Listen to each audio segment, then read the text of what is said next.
Salam sigap dan shalom. Renungan kita pada hari ini, Senin 14 Februari 2022, berjudul Kasih Allah Memberikan Harapan Kesempurnaan.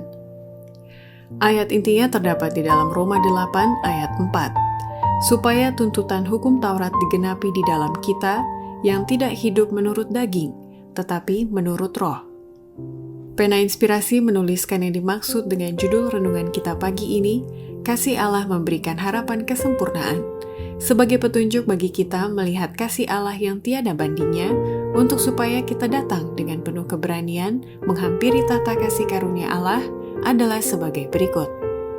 Pertama, alasan kasih Allah memberikan harapan kesempurnaan, karena dasar kasih Allah itu adalah hukumnya. Kasih Allah mendasari setiap peraturan dari hukumnya, dan dia yang menyimpang dari hukum itu adalah melakukan ketidakbahagiaan dan kehancurannya sendiri. Jika hidup keagamaanmu tidak lebih benar daripada hidup keagamaan ahli-ahli Taurat dan orang-orang Farisi, sesungguhnya kamu tidak akan masuk ke dalam kerajaan surga. Kedua, alasan kasih Allah memberikan harapan kesempurnaan, karena kasih Allah itu suatu prinsip positif dan aktif, suatu mata air hidup yang senantiasa memberkati orang-orang lain. Kasih Allah adalah sesuatu yang lebih daripada penolakan semata-mata. Itu adalah suatu prinsip positif dan aktif, suatu mata air hidup yang senantiasa memberkati orang-orang lain. Jika kasih Kristus tinggal dalam kita, kita bukan hanya tidak boleh memendam kebencian terhadap teman-teman kita, tetapi dalam segala cara kita akan berupaya untuk menyatakan kasih terhadap mereka. Ketiga, alasan kasih Allah memberikan harapan kesempurnaan, karena kasih karunia Kristus mengubah tabiat setiap orang percaya oleh pengaruh Roh Kudus yang melembutkan hati mereka. Karena sifat mementingkan diri yang ada di dalam hati kitalah pencobaan berkuasa atas kita.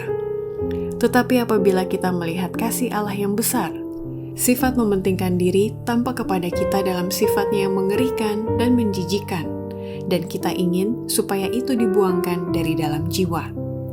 Apabila Roh Kudus memuliakan Kristus, hati kita dilembutkan dan tunduk.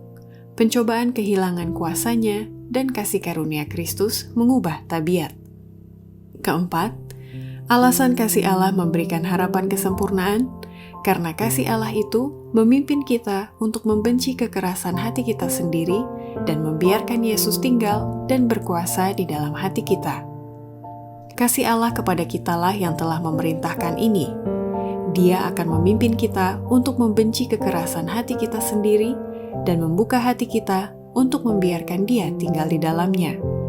Dan dengan demikian, tanpa kejahatan, kebaikan dibawakan, dan apa yang tampaknya suatu kutuk menjadi suatu berkat. Demikianlah renungan kita pada hari ini. Kiranya Tuhan memberkati kita semua.